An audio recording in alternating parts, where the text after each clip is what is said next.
V'yeh yom. When it was on that day, v'yeh melech echad zaken. There was an old king. V'yeh lo ben yachid. He had one special ben. V'isi. He wanted to get married.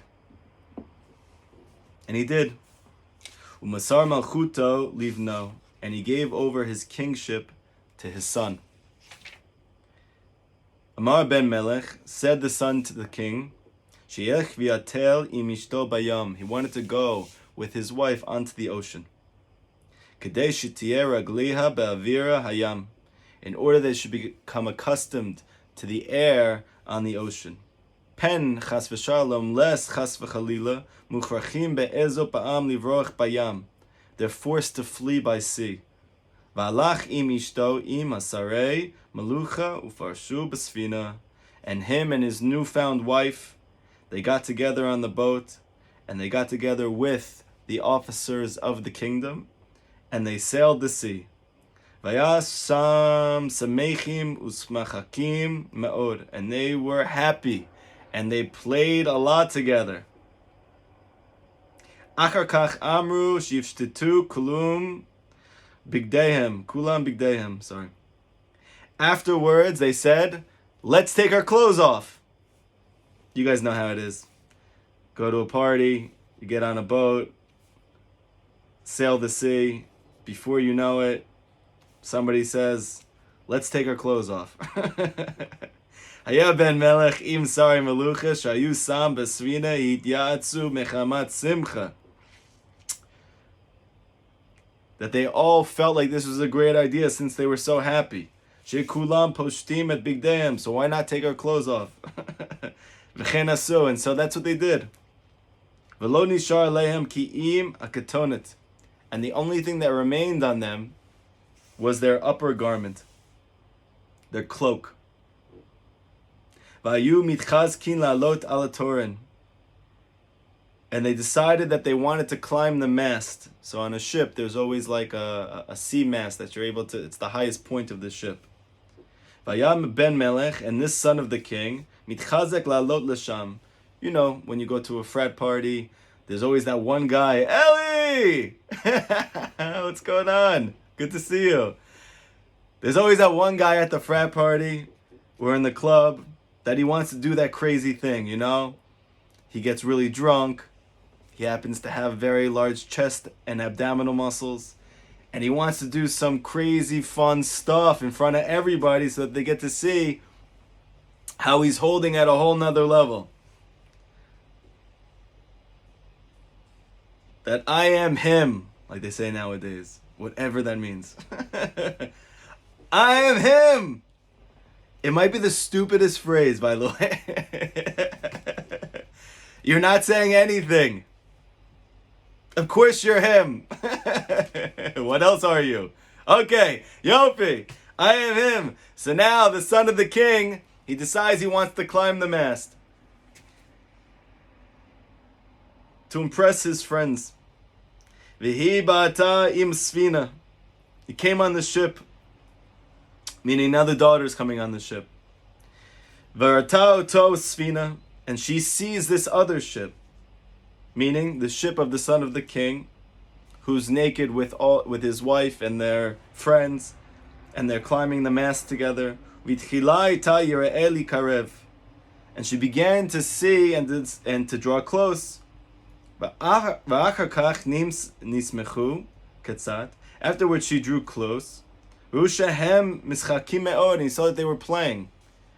And she saw from this the fact that they were playing together and they were so happy that they were not thieves, like she had just been accosted by. She decided to draw close. Amra bat Kaisar lechavroteha. Said the daughter of the emperor to the 12 noblewomen, Ani yachola la'apil et oto hakereach letoch hayam. I am able to cause that bald one, referring to the son of the king, the one who was the son of the elder who had decided to get married and take the sea, and who is now naked and climbing up the mast. She said, I can cause that bald one, apparently he was bald, to fall into the ocean. Kia ben melech haya karech, because the son of the king was bald. Dainu, meaning she mikrach rosho misaro, meaning that his head was empty of any hair. It's interesting how Rabbi Nachman feels the need to explain what it means that he was bald. But that's what it means that he was bald. He had no hair on his head. Amrula said to her, Ve'echef shar, the daughters of the noblemen, meaning these noble women, they said, how is it possible? We're so far from them. How could you possibly cause the bald one who's climbing up the mast to fall down into the ocean? Amru lo sheyesh zechuchit shesoref. Said to her, because she has this looking glass, and with this looking glass, if she's able to coagulate it onto the coordinates of that man, it will cause there to be light from the sun going through this looking glass, which will cause it to burn that person. And through that burning that comes through this contracted light, he will fall down into the ocean. Va'amra, she said, Shalola pioto, achile rosh hatoren mamash. But she said that I can't do this until he climbs all the way up to the top of the mast. Because if he's not all the way up to the top, then when he falls, he won't fall into the ocean, but he'll fall back into the boat. But if I wait until he gets all the way to the top of that mast, and I do this, meaning I cause this contracted light to shine onto his bald head, and then to burn him, then he will literally fall into the ocean. Hamitina ad shaya el rosh hatoren mamash. She waited until that he ascended to the top of the mast, literally. Velakcha zuchuchit, and she took this glass. Shesoref neged achama. She pointed it opposite the sun. Vechivna neged mochom. And she directed it opposite his head, opposite his brain. And it singed his brain. Ad shenichne mocho. And once his brain was singed, v'naflo l'toch hayam, fell into the ocean. Okay, so there is a lot that we have to discuss now. What I'm going to do is, first I want to give a summary of what we've done so far. It's important because it's leading into this final piece, which is a very important piece, because it's the last obstacle. It's the final frontier. So far, we've had this daughter of the emperor gets married to the son of the king. They fall in love. They sail the sea together. They're hoping to connect to Hashem in the deepest, most intimate, most authentic possible way. And along the way, they end up in a forest. And they get lost from each other. He never sees her again. She never sees him again. And yet, because of the intensity of their love and the feeling that this was their zivug, she would refuse for the rest of her life to marry anybody else until she finds him again. And along the way, she faces tremendous obstacles and upheavals to finding the son of the king again. What are some of those obstacles that she has faced so far? And how does she respond to those obstacles? The reason why this is important is because Rabbi Nachman is clearly showing us that when a person decides, I want to be close to Hashem, and he says this in many different places, then the challenges really begin. It's not like you would think that all of a sudden I realize Hashem exists, I want to be close to him, and I heard or I learned that he wants me to be close to him too. So then it should be easy street now. But comes Rabbi Nachman to tell you, don't be surprised when you find more difficulties, more challenges, more things that you have never experienced or prepared for, went through in your life. But also know that you're going to be able to get through all of those things. And along the way, you're going to find treasures and diamonds and jewels and powers within yourself that you did not know you had. So what are some of those along the way? Let's see. First, she's abducted. So that's a very scary experience. She's abducted, and she has no way of getting off of that boat. There's a man who wants her. He takes her against her will. So this is obviously the complete opposite, right? And that's an important note. She went to go get married, according to Jewish law, to a Jewish man. She fell in love with him. She's doing everything the right way. She's trying as hard as she can to become the person who she was created to be. And not only does she lose him, but she actually has the opposite experience, where now a man who she does not want to be with has abducted her. Just like Sarah when she was abducted by Paro, right? Avram marries Sarah. They're for sure zivugim. They're besheret. They're meant to be. She loves him. He loves her. He's the tzaddik yesod olam, and she's the tzaddika yesod olam. She is the holiest woman in the whole world. She's so holy that Avram doesn't really even know what she looks like, which I've explained before, and I've written Divrei Torah about, that he doesn't see what she looks like because she still doesn't know who she is. So he's not been able to see her beauty yet. And through these challenges and these difficulties, the beauty that's within her is able to come out. In this case, when Sarah is abducted by Paro, she starts to scream out to Hashem. And Paro is stricken with leprosy. And we know that Paro represents the archetypal force of negativity. He is like the king of the klipot. Sarah is taken against her will to be with Paro. And in that place of desperation, she screams out to Hashem, which Rabbi Nachman teaches us in Likutei Moharan, in the 8th Torah of Tinyana, which was his final Rosh Hashanah lesson, is the concept of a din tefillah, a judgment prayer. That there are judgments which are on you, which is why you feel this contracted, constricted state of consciousness that's causing you to feel anger and sadness and confusion and feeling overwhelmed and feeling desperate, right? All of those things are coming together and they're hitting this peak experience, which is very, very painful. But that itself, that desperation, causes Sarah, that desperation causes the daughter of the emperor to scream out to Hashem in a way that she never had before, from a realer place than she ever has, from a deeper place than she ever has. And what ends up happening is she not only gets out of that situation of being abducted, but she comes out with the boat itself, which is there, and she comes out with all of the merchandise which is on that boat, because the person who abducted her was a salesman. Now we learn that what is the depths of that boat and what is the depths of those merchandise. The depth of the boat is the boat represents Emunah, and it represents Malchut, which is her royalty.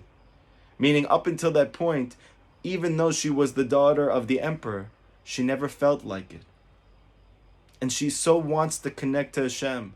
And she knows that part of that means really owning the fact that she's not a stam person. The whole world is created just for her. She is the queen, she's the daughter of the king, she's true royalty. And not just royalty within a normal kingdom, which if you see someone who is royalty in a kingdom in this physical world, that person feels like $1 million. And yet she is the daughter of the king of the world, of existence. And it doesn't begin and it doesn't end. She's royalty forever. It's time immemorial. It's perpetual. It never ends. How could she not feel strong? How could she not feel beautiful? How could she not feel powerful? How could she not feel chashuv and important? But she doesn't. Because somehow she has to go through these things for that malchut, for that emunah, for that faith, for that royalty to come out. And now we can understand why.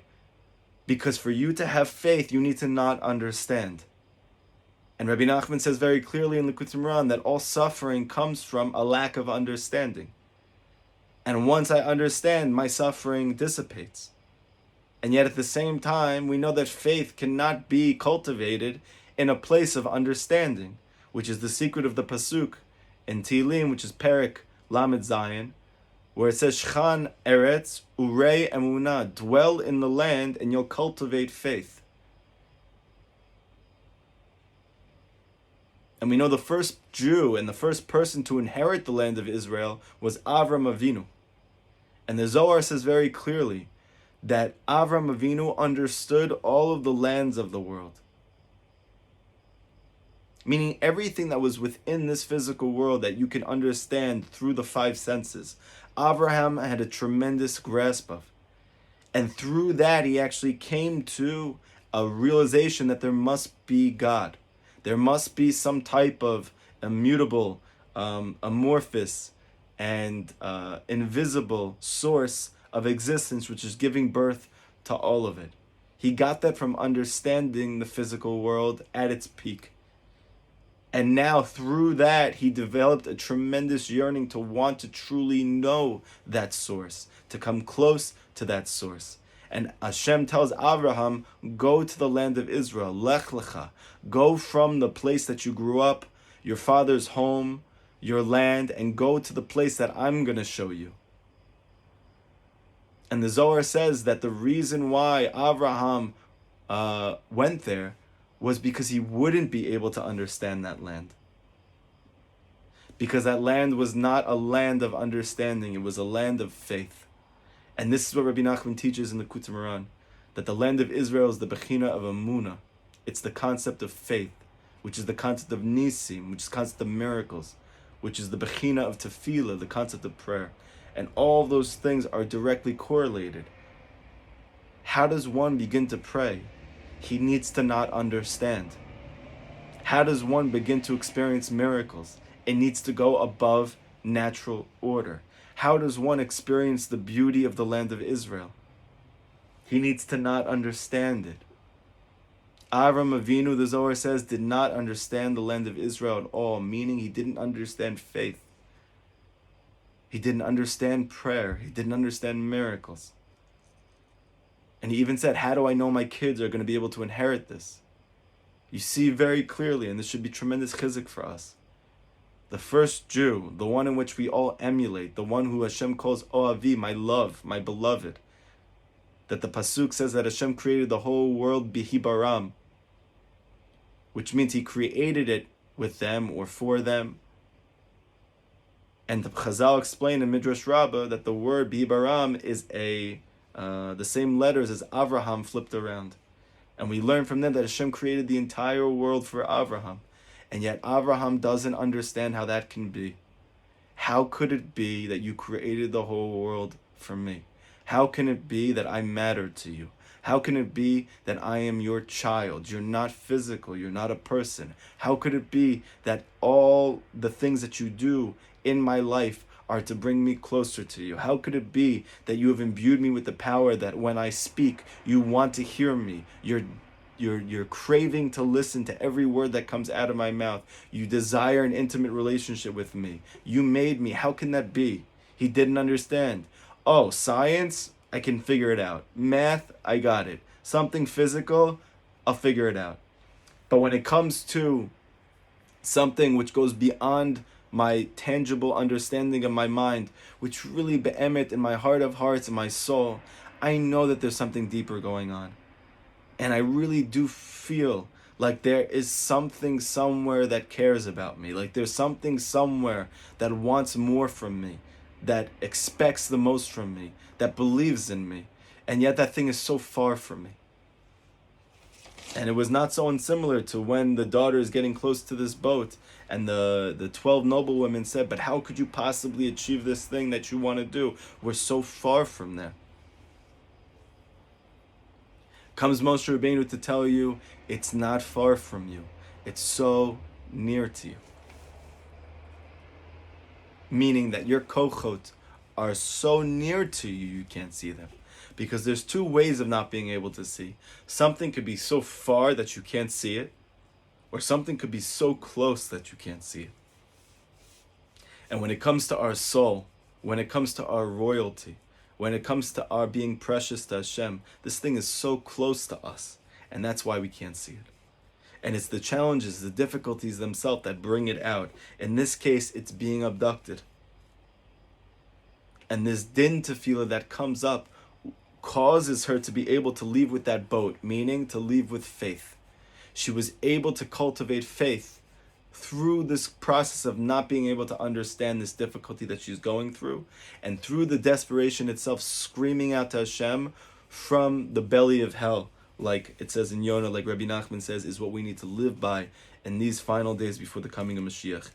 And besides that, she actually comes out with lost Jewish souls, meaning there are souls which are trapped in exile, which cannot be released until she accesses this din tefillah, which Rabbi Nachman says is the secret of coming to him for Rosh Hashanah, because it's really the tzaddik who's able to have this highest level of judgment prayer, and to be able to elevate all of these souls which are trapped, which in this case are all of his chasidim and all of his disciples, those who are able to be there with him. And obviously, if you're not able to, but you want to, you're connected as well. And he's able to bring you out from this place there. And what's the whole concept of Rosh Hashanah? That we crown Hashem the king. How can we crown Hashem the king if he doesn't have a kingdom? It's his children that are crowning him. And we get to experience that by being released through the din tefillah of the tzaddik. And in this case, we all have a bechin of the tzaddik within us. And that was this first stage. So not only does she leave behind this challenge, but she comes out richer. And you're going to see that this is the theme throughout the story. And then what's the next challenge that she faces? She faces the challenge of allurement. To be allured by something. To be lulled by something which appears to be really comfortable and really sweet and really pleasurable. That this person who is creating a whole entire building and community and infrastructure on the beach, which, you know, if you just look at realty, if you look at real estate, nothing is worth more than the real estate which comes from living on the beach, having a beachfront estate, right? And the person who lives there has never gotten married because he never found the right one. And now he sees this beautiful girl, this daughter of the emperor, and he doesn't want anything else anymore besides to marry her. So, okay, at this point, you know, why not give up on my prior dream? Yes, I love that man, and yes, I wanted to marry him. Yes, I hope that it would happen. But it's been so many years now, and I'm so far from that point. And I just got abducted, and I got free from there. So this guy seems like a nice guy, right? And he's rich, you know? What woman doesn't want a guy who has a lot of wealth, who can give her whatever it is that she wants? And not only that, treats her like a queen. He says, I'm going to give you all the noble women that I have. He has these special 12 noble women, these daughters of these unbelievable royal figures. And he just allots them to her. Do whatever you want with them. They're yours to do your bidding. And they become her friends. And they make her feel chashuv. So why not just give in? Why not just say, like, okay, so I'll get married to this person? And yet, she will not give up on her love, on her original love. She gets on a boat. She takes those 12 noble women. And she gets those in the community drunk like she does each time. And then she leaves. So in that case, what is this?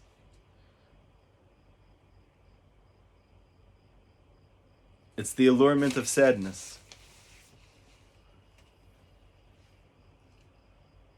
That we're being accosted by sadness. It's luring us in, which is so important. Because when we think about sadness, we think about something we don't want. When we think about despair, we think about something we don't want. And yet, really, just like candy, it lures us in. Just like sweets, it lures us in. That this thing which seems really, really, really comfortable is really, really, really bad for me. And yet there's a sweetness to it that makes me feel like this is good for me. And we said, how did she get out of that situation? She did it through the power of Ketoret, which we explained is the 11 spices, which are 10 good spices, meaning 10 points of joy. And then this one foul-smelling point, which is my cause of despair, or my cause of frustration, or my cause of sadness, my cause of wanting to give up. but I compress it and I compile it within these 10 good points. And I actively turn my sadness into joy. I turn this point of despair into a point of yearning and hope.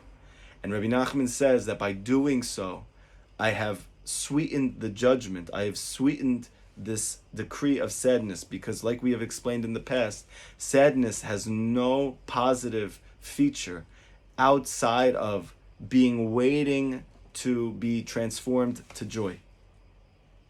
And Rabbi Nachman says that the way that you do it is to mamish go grasp it, go run after it, grasp the sadness. Don't be scared of it. Don't be afraid of it, and take it and turn it into joy.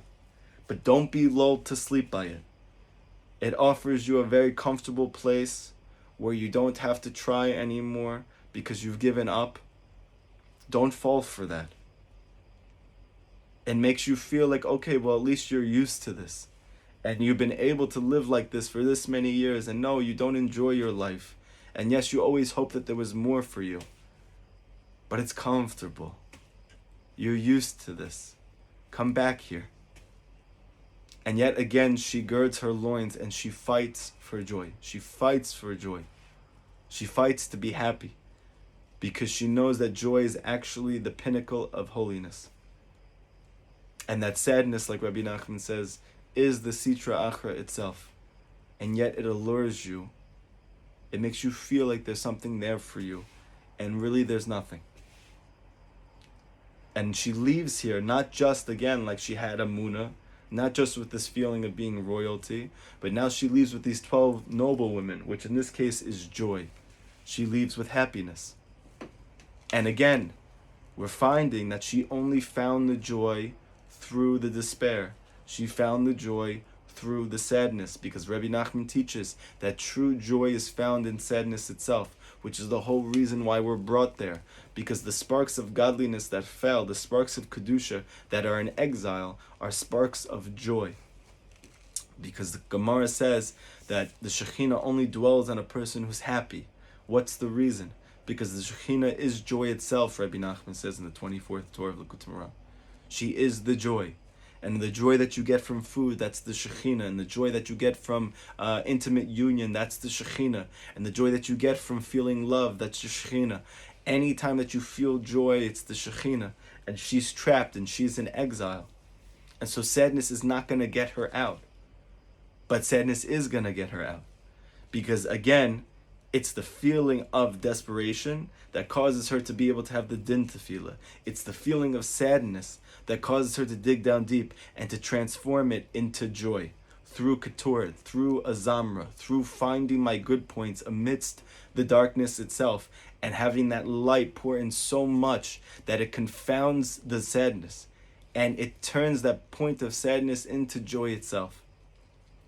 And then finally, last class that we had, she's confronted by the most difficult of all, the feeling of total helplessness, that she is accosted by pirates, who in this case, there's no allurement, there's no process of being trapped. It's literally, I'm coming to kill you. I don't want anything from you. I don't want you to do anything positive from this. I don't want you to have any positive experience from this. I'm just looking to get rid of you at this point. And the reason is because what we're going to see in this story, she's so close to breaking through. That's the reason why it's getting more and more intense, which we're going to speak about today.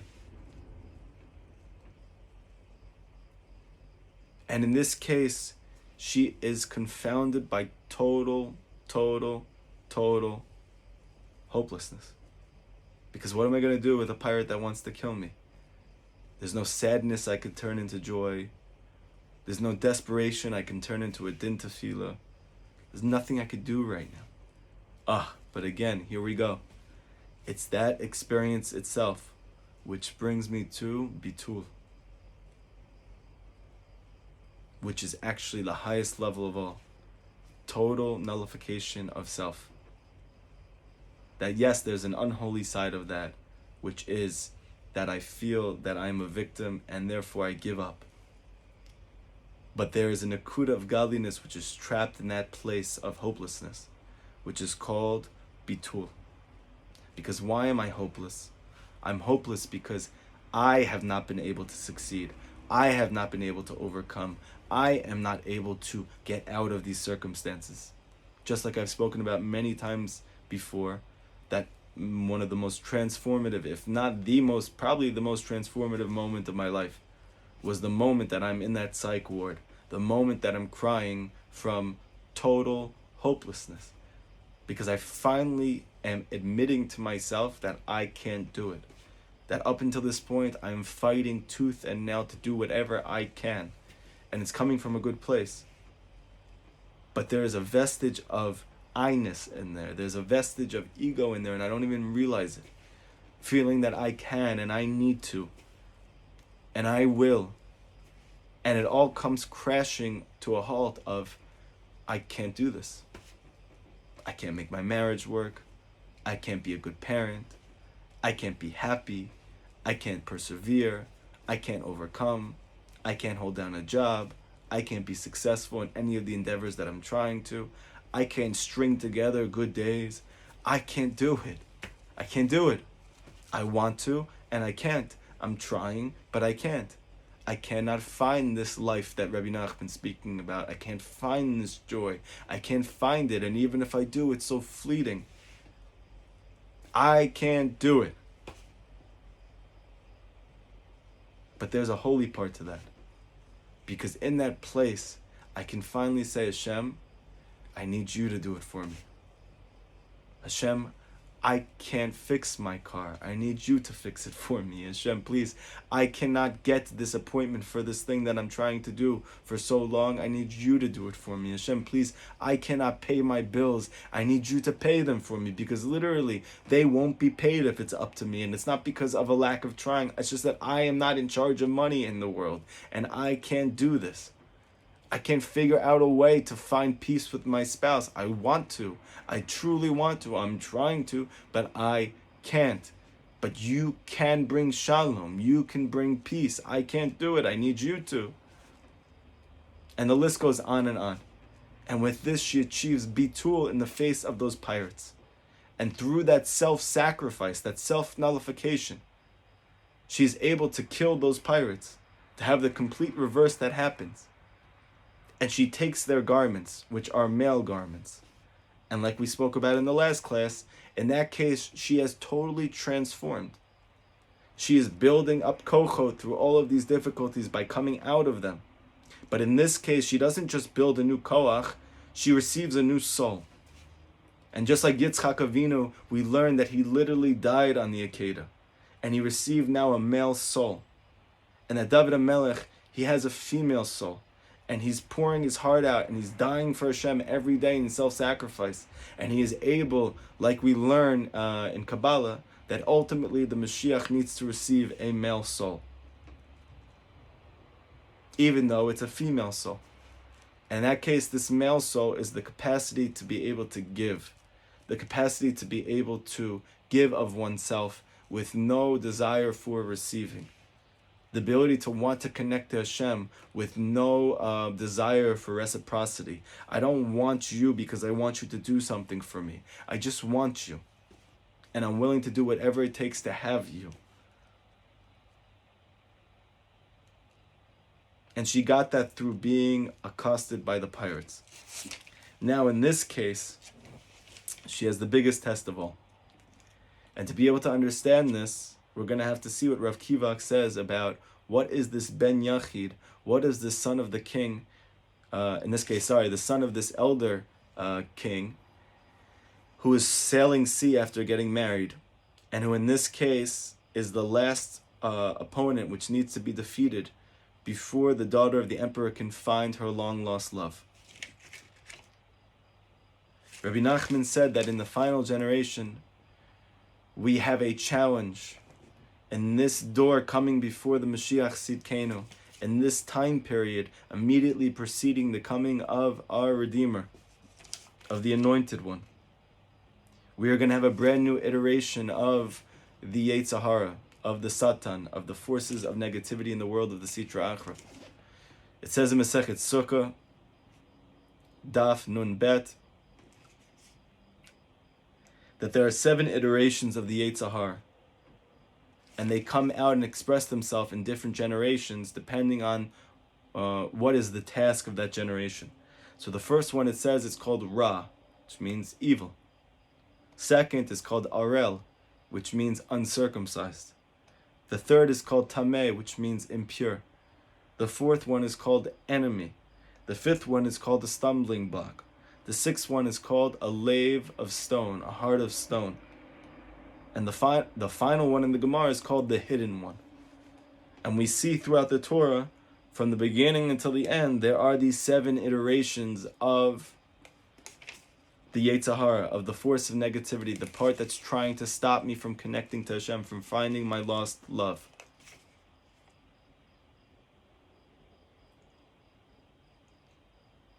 So where does Rabbi Nachman get the fact that in the final generation there's a brand new iteration that never was before?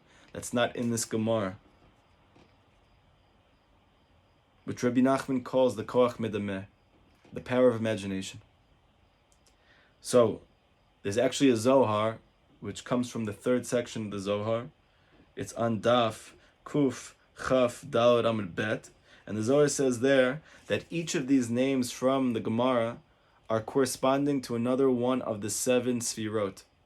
We know that there are 10 Sfirot, there are 10 divine emanations, 10 mechanisms that Hashem uses to bring and to reflect His light into this world, to create this world, to perfect this world. There are 7 lower ones, and there are 3 higher ones. The 7 lower ones are the ones which we're interacting with, which we experience on a conscious level in this physical world while we are alive. Those are corresponding to the 7 nations which are in the land of Israel, which are preventing us from getting in there, which we are learning means to be able to achieve and to cultivate emunah, faith in Hashem, faith in His Torah, faith in the true tzaddik, and faith in ourselves. And we have 7 enemies which are in our way. There are these 7 iterations of the Yetzer Hara which are brought down in the Gemara, right? This Ra, this evil. This Ara, this uncircumcised one, this Tameh, this impure one, this enemy, this stumbling block, this heart of stone, and this hidden one. Unless we think that that's enough. But there's something that Hashem wants. What Hashem wants for us is not in this world. Hashem wants to bring us to Olam Haba. Hashem wants to bring us to a revelation of Mashiach, to something which totally transcends this world, which is above time and space, which comes from this higher world, which the Zohar calls Bina. And this is the secret to what the Arizal teaches, that the word Olam Haba means the world which is constantly coming into this world, meaning this is not some future state of consciousness. It's a state of consciousness which transcends this physical world entirely, but which we can and which we are destined to ultimately draw into this world and to permeate it with that higher level of consciousness. Just like we are tasked with making our bodies a makom for our soul. That we have these 7 dimensions of our body which we are trying to purify and elevate so that we can actually experience, like Rabbi Nachman says, what are the apprehensions of godliness that are taking place in our soul. To have the kavod of Hashem fill the whole world. To have the light of your soul fill your whole body, right? That light of your soul, your neshama, it comes from the concept of 8.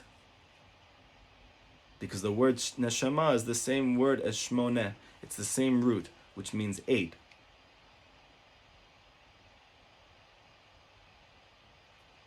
What's this 8? It's this concept of a revelation of godliness, which is the revelation of Mashiach, which is coming from this higher world of Bina. And the Zohar says that for us to be able to achieve that highest level, we have to first go through these 7 lower ones to get the revelations of godliness which come from them. And then ultimately on the precipice of the coming of Mashiach, we are going to have to face this final one, which is not even in the Gemara. So this is the source for what Rabbi Nachman is saying. For us to be able to have this revelation of Mashiach, we need to be able to go through this final enemy of the Jewish people, this final skeleton in our personal closet, which is called the power of imagination. In Kochvei Or, which is one of the famous Sifrei of Rabbeinu, written by the students of Rabbi Nachman, they explain that why do we have to face the obstacle or the klipa which surrounds the world of Bina, or this revelation of Mashiach, if Mashiach's not here yet.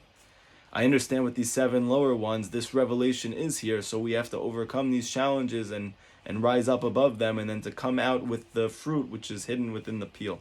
But there's no fruit here because Mashiach's not here yet. So then why would we have to fight this thing? And what tools do we have to overcome it if it's such a high klipa? It's a klipa which transcends the natural world.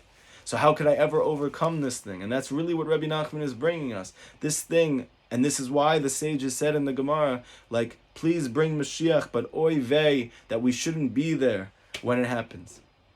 Because there's going to be a force of negativity which is even stronger than one is capable of overcoming, which we all feel and experience.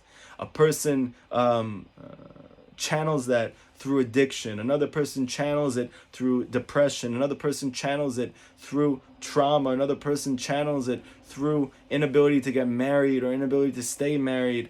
Another person channels it through anger or through lack of self-confidence. But we all have some type of thing which has been haunting us, which we cannot overcome.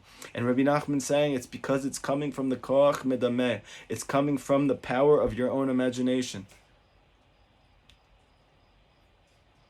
So it's brought down in Kochvei Or. So how do we ever overcome that thing? Because the light of Mashiach is pouring into the world prior to his coming. And it's coming in the form of the revelation of the Baal Shem Tov. This knowledge of godliness, which is panimi, which is inner, which is not coming from this world at all. It's taken from the world to come.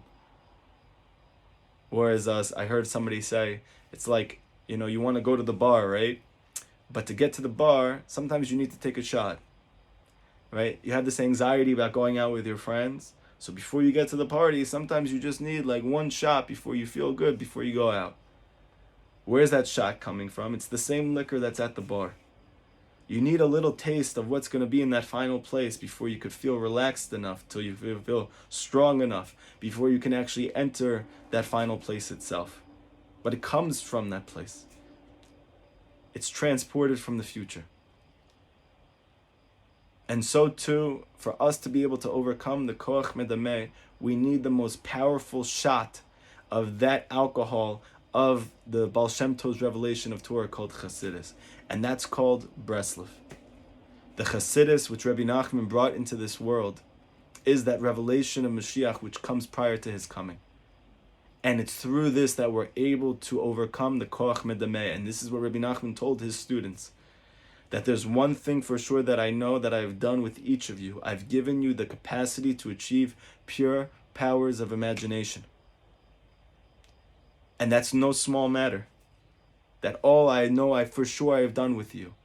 That's not something small at all. In fact, that's the greatest accomplishment in history. Because we have a force of negativity which is driving everyone crazy, and it's totally hidden and it's totally internal. It's coming from within the recesses of our own heart. It's reflected through the thoughts in our mind. How does one ever overcome something which is totally internal and totally hidden and totally concealed and covered over by so many layers? We need the strongest shot, something which is 100 proof, which comes from Olam Haba. And that's the Nachal Neveah. That's that river that comes from Eden and flows into all the tributaries. Like Rabbi Nachman said, there's no difference between me and the coming of our Redeemer, the Mashiach himself, except that everyone will be listening to the Mashiach. He's the shot before the bar that allows you to have the strength to get there. He's that light which we need to be able to soak in, to sacrifice for, to mashamish for, to serve this tzaddik so that we can draw his light within ourselves, within our family, within our friends, within our community, within the world. And by doing so, we are able to overcome ultimately the koach medameh, the powers of imagination. So let's just look a little bit more at what exactly is this power of imagination and where does it stem from. So Rav Natan brings down in Torah Natan that the koach medameh is coming from the Eitz Da'at Tov Ra, that point of original consternation of Adam and Chava, the point of all negativity which was flowed out into the world, the opening of the concealment, the possibility for concealment of God in the world.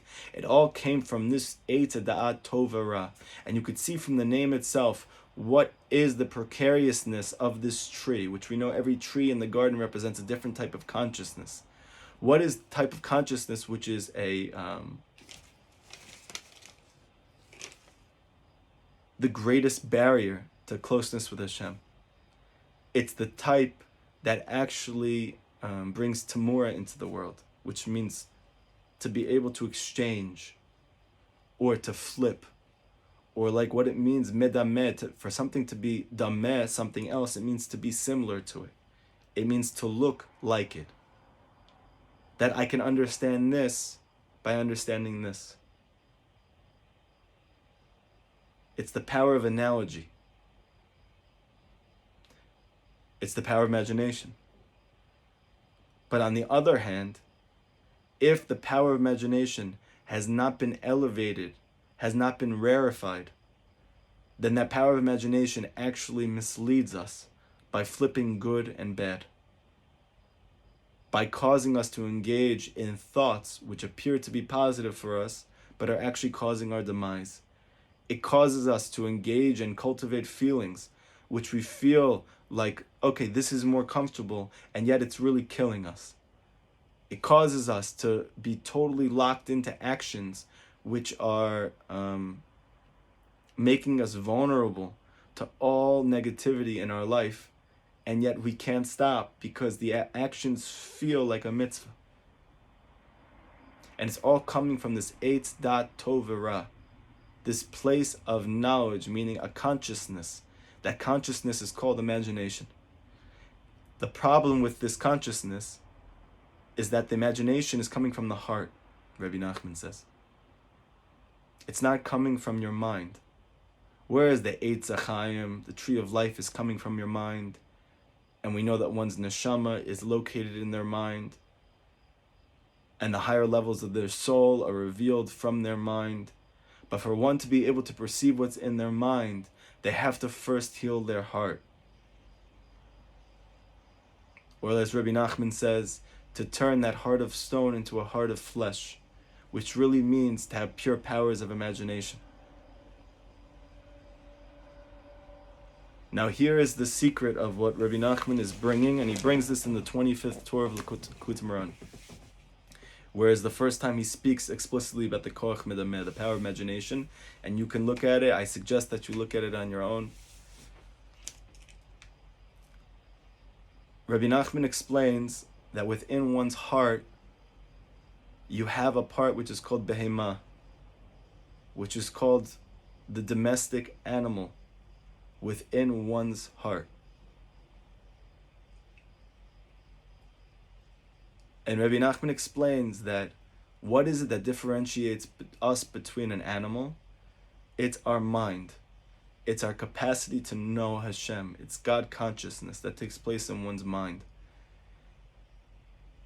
But there's a part of us that's actually exactly like a domestic animal. That's the part of our heart which is called behemah. The part of us which is attracted to, which yearns for physicality without any, it's not being channeled at all. I'm not using the physical world as a vehicle to be able to experience the light of Hashem. I'm engaging in physicality because it makes me feel good. I'm engaging in physicality because it tastes good. I'm engaging in physicality because it's comfortable, right?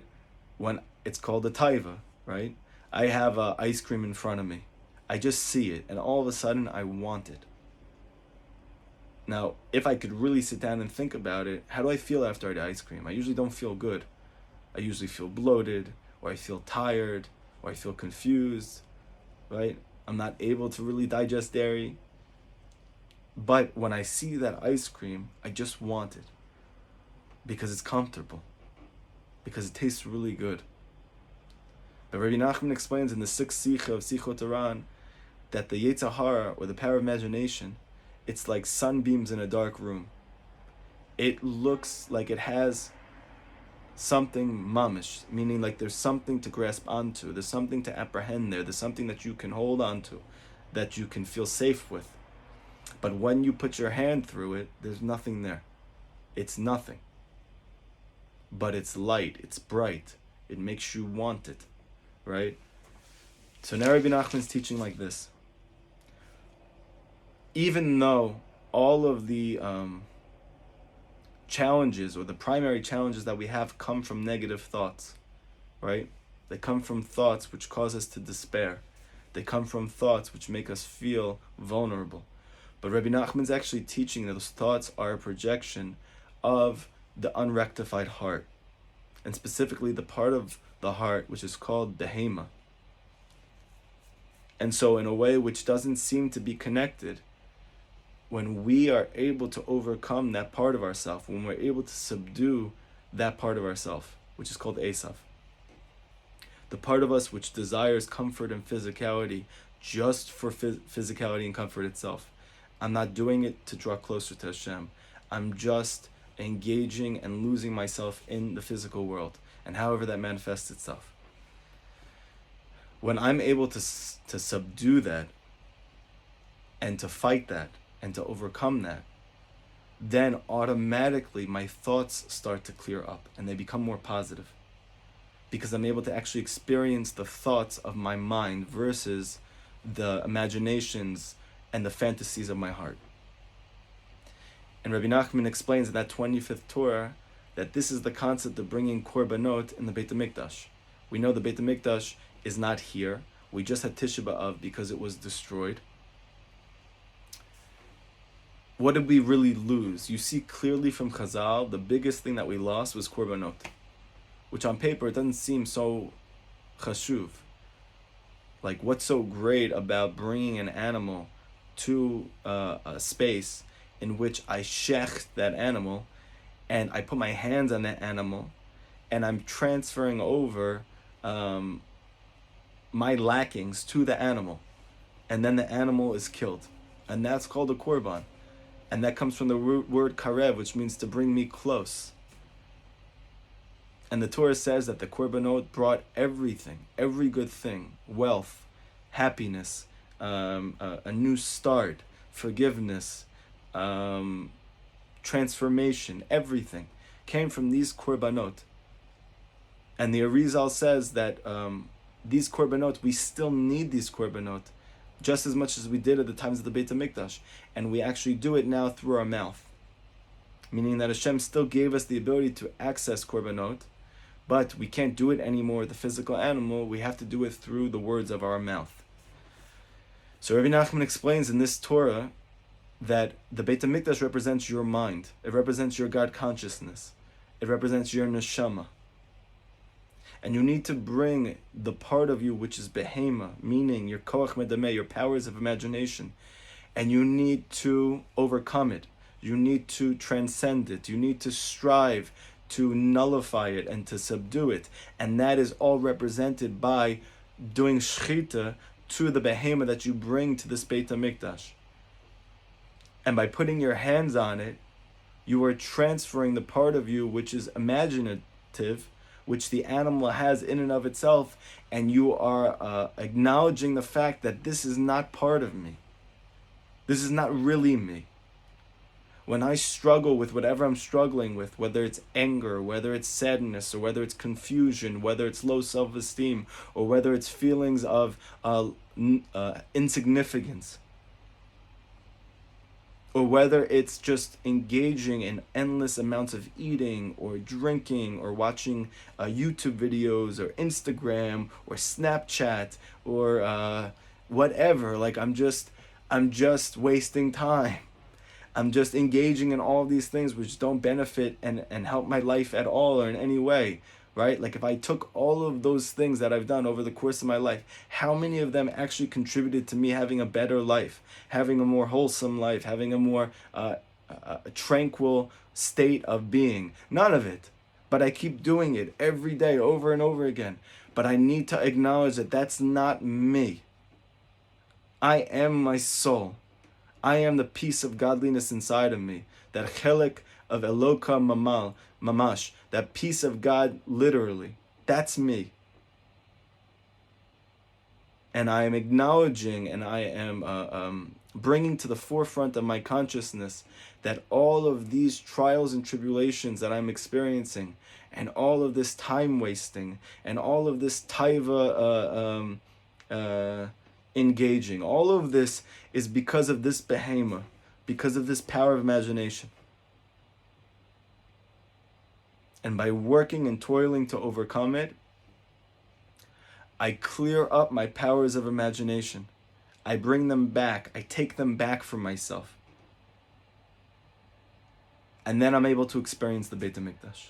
I'm able to experience the light of my soul, which Rabbi Nachman says you can't possibly imagine the light that is in a Jewish soul. You can't possibly imagine the apprehensions that are going on within your soul at every moment. He says it's perpetual. It never stops having higher and higher and higher revelations of God. And yet we're down here struggling just to get up in the morning, just to get to shul, just to put on tefillin, just to do anything. It's the behemoth. It's the koach medame. It's the power of imagination. Now, how does she end up overcoming it? Rabbi Nachman explains in that lesson the overall primary way is what's called the Gadlut of Hashem, by revealing the greatness of Hashem. And then even in the face of this tremendous klipa called the koach medameh, just like an animal, when it's in front of something which is much, much, much bigger than it, or it sees that there's a power hierarchy in which this thing which it's confronted by is stronger than it, then it falls and it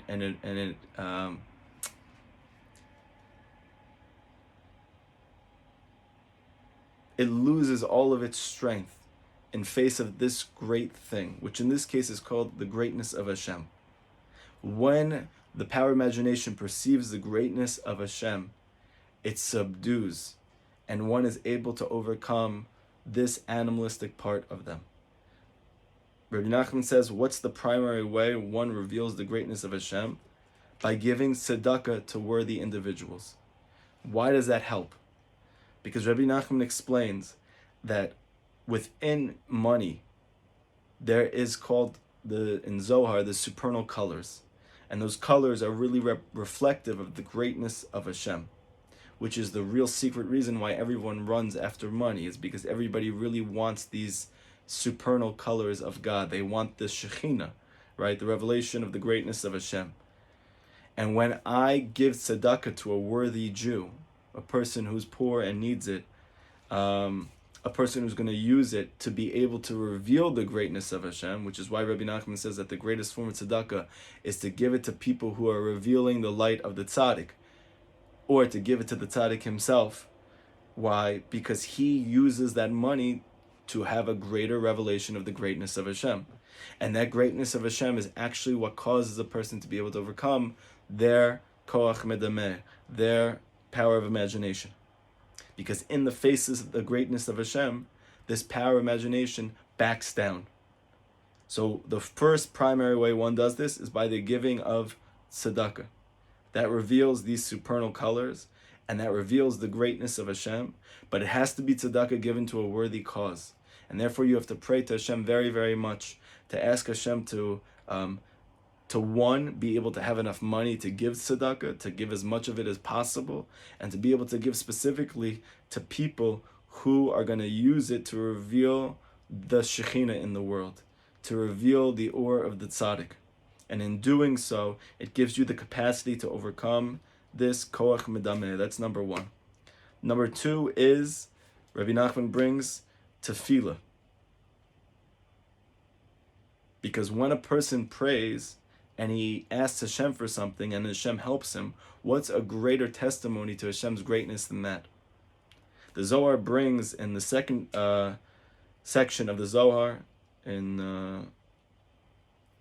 Daf Reish Yud Vav Amud Aleph, it speaks about the Kotel.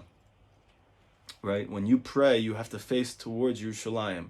Why are you facing towards Yerushalayim? Because the Beit HaMikdash is there. We don't have any of the Beit HaMikdash left except for this one Kotel, this one wall. And the Zohar says, why can that wall never go away? And why is that wall so precious that the Gemara says that the Shekhinah is always dwelling there? That the Midrash says that Shekhinah never leaves there. Because the word Kotel is a combination of 2 words, Ko and Tel. The word Ko is spelled by the letters Chaf and Vav, which is Gematria 26. So meaning the Ko of Kotel is reflective of the fact that Yud Ke Vav Ke, Hashem, the Shekhinah, is there. And then Tel, a Tel is a mound.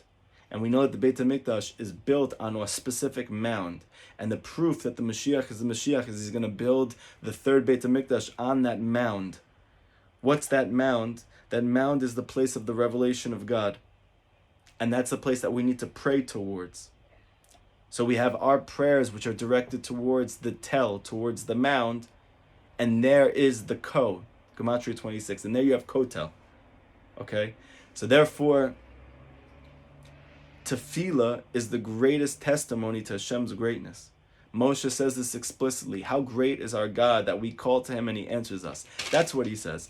Not that he created the whole world. Not that he is able to change nature. None of these things. I mean, all of those things are great. But really, what's the godlut of Hashem? The greatness of Hashem is that he cares enough about us. That he wants to hear from us. That he wants you to ask and he wants to answer. And when he does, that's called revealing the greatness of Hashem. So through tzedakah and tefillah. 3rd is something which he brings, which actually comes from the Arizal. Okay? The Arizal brings that to be able to move from one madrega to another, we need to experience what's called todah, thanks or gratitude. He brings this in Shar Tefilim in the Pri Etz Chaim, that to get from one world to another world, to get from one madrega to another madrega, from one spiritual level to the next, Rabbi Nachman teaches you're always going to have to be confronted again by all of your prior challenges, which maybe you felt like you have overcome and they're gone, and then they come back. Why am I facing them again? Because I've reached a new level. What am I supposed to do in this place to get past this level? So the Arizal says you need to say thank you. Todah is what allows you to break through.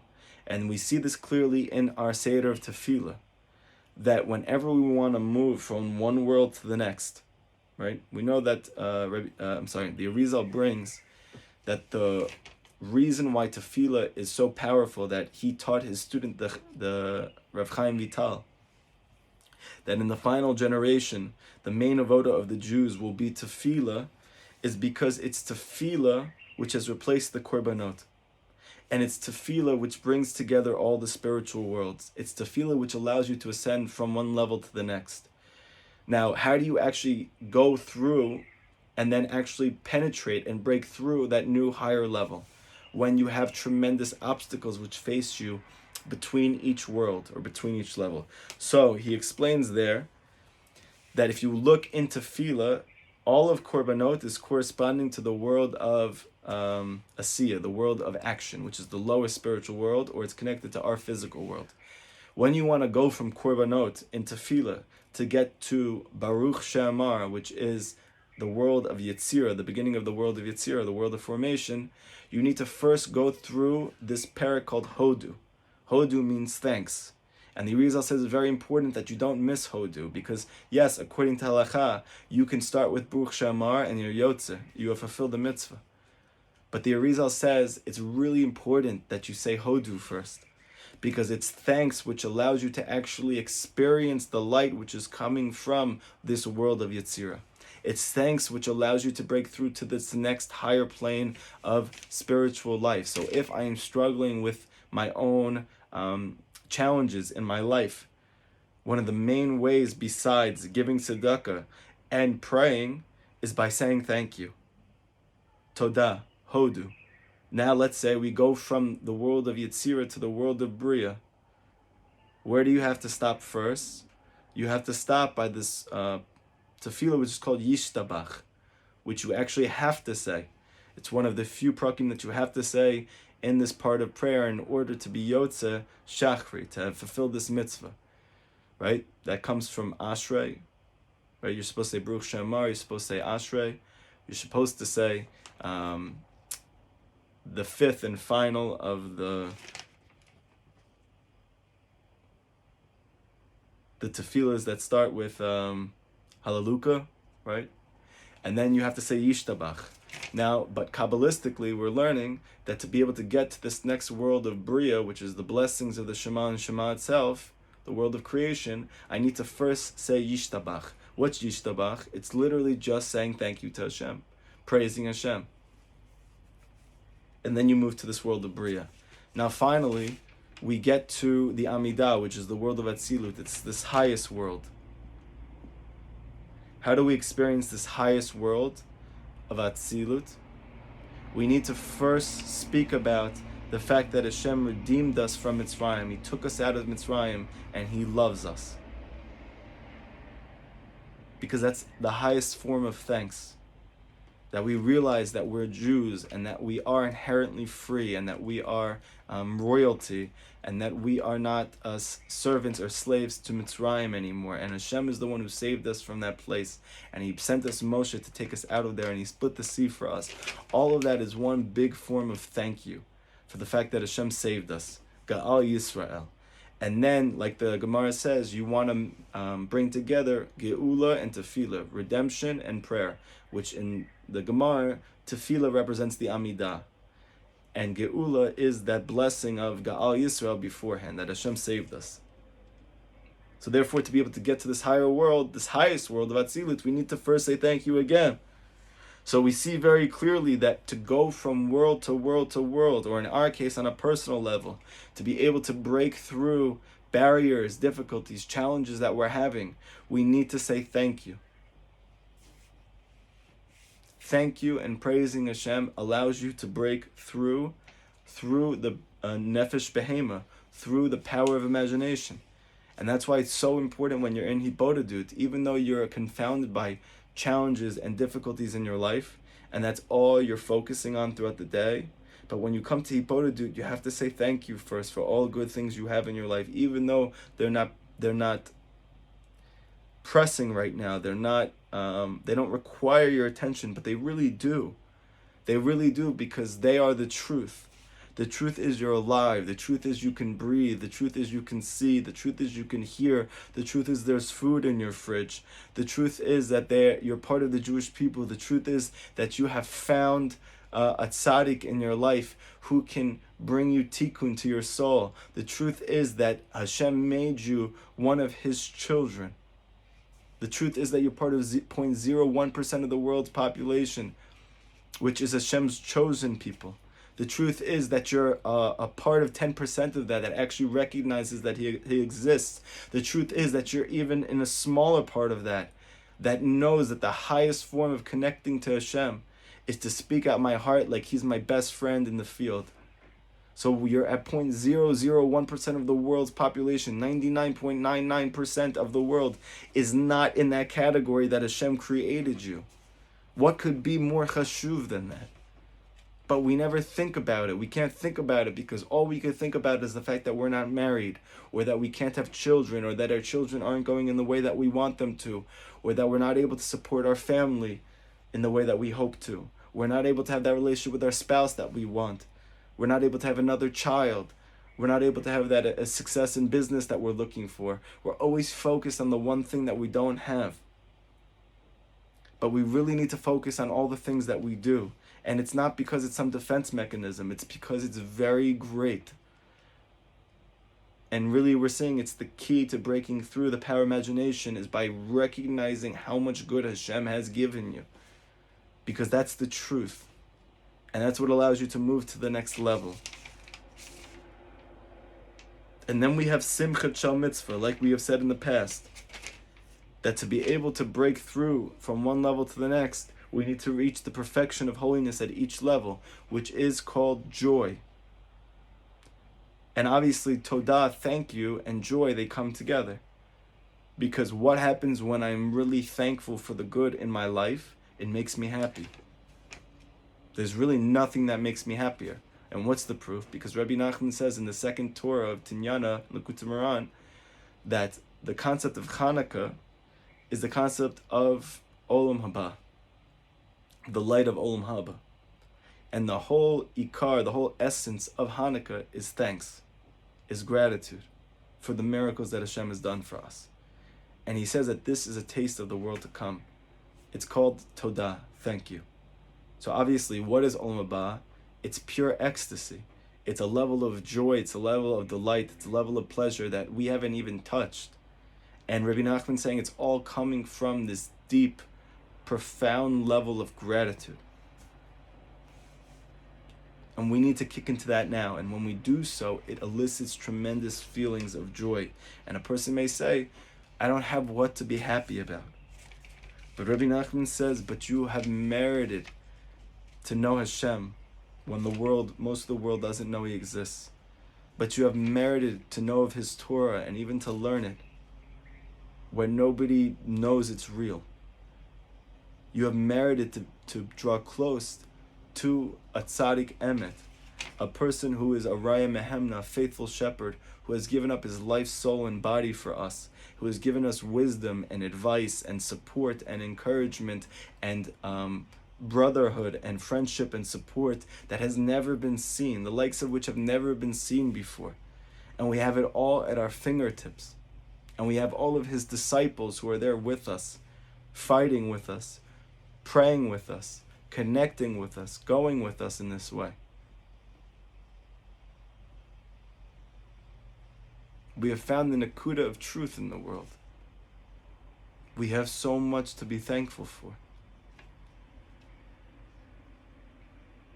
And finally, there's Breslov Chassidus itself. That Rabbi Nachman said, based on this pasuk, which speaks about the days of Mashiach, that then Hashem will take our heart of stone and turn it into a heart of flesh. And really what we're learning is meaning that there will be the greatest revelation of imagination right before the coming of Mashiach. That the heart will be such a stone, an impenetrable force, a fortress. But Rabbi Nachman said that Breslov is the letters Lev Basar, a heart of flesh. And through Breslov Chassidut, through the Torah of the Tzaddik, by learning it, by practicing it, by turning it into prayer, by acting on it. And I'm not just talking about, the things that seem spiritual. Even the things that are not, which just seem like good advice, but really are spiritual. Like speaking out your good points every single day. Like starting over again constantly. Like pushing oneself to strive for joy no matter what is going on. All of these things. All of them are weakening your powers of imagination. And the final point here that I want to bring in all of it, lest the person says, okay, but we've been speaking about this for a year and a half. I'm learning about this every day. I'm praying, I'm trying. I don't feel any closer to the goal. And I hear you. I hear you. And it's frustrating and it's painful. It's exasperating. But we learn from this story that the daughter of the emperor tells the noble women, I have to wait for this final challenge, this power of imagination, to climb to the very top of his glory before I can knock him all the way down to the ocean. Because if I knock him down before that, at any point, he will fall back into the ship. Meaning that my power of imagination will never be able to be elevated from, my heart will never be able to be elevated from my power of imagination. Because as long as it's always hovering around it, then even if I'm able to work on it or nullify it or overcome it before it reaches the peak of its powers, it won't leave me completely. It's only paradoxically when it reaches its heights, meaning that it has completely confounded me, and it's completely confounded the generation to the extent that it feels like it is this gigantic thing, and we are this very small thing, and there's no way we're ever going to be able to overcome it. That's this experience we're all having. But we can actually become happy about it, Rabbi Nachman is saying, in a weird way. Because we know that it has to reach its heights. It has to reach its greatest strength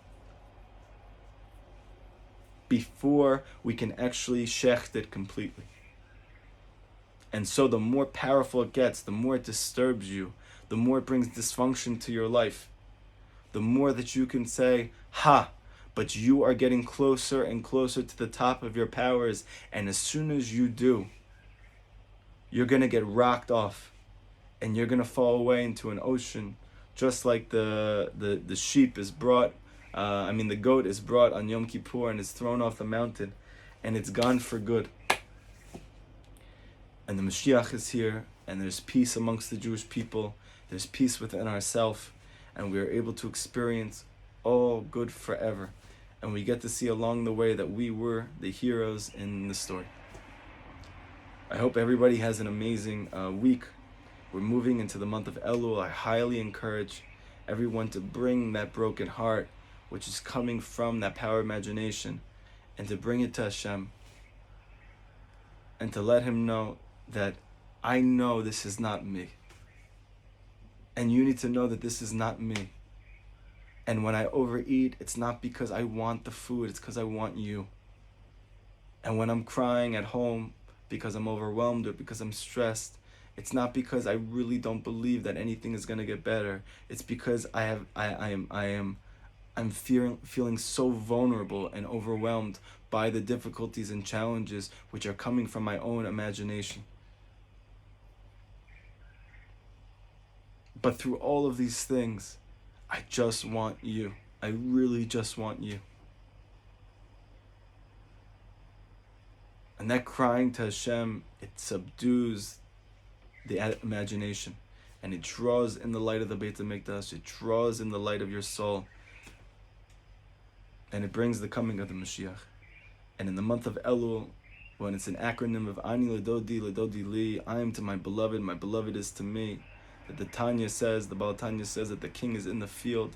So who can appreciate that more than us, that we're actually entering into the field? So for 11 months we're entering into the field, and he hears up from that place, but in the month of Elul, he's actually in the field. But before we can get in there and just experience the king at such an intimate way, we got to plow the field first. We got to make a space for him in that place. We got to go there and speak to him and say thank you for all these blessings in our life, and to find joy in those blessings, to allow ourselves to be happy from the good, to give tzedakah before we go to the field, to worthy causes, to learn Torah of the tzaddik before we enter into that field, and to turn it into tefillah, and then to pray our heart out. And with this, we're going to see a brand new year for each of us, and a brand new life for each of us, and a brand new level of existence and goodness in the world. And it should come Bezrat Hashem B'merav Yameinu. Everybody have an amazing, amazing day, an amazing week, and I can't wait to see you guys soon.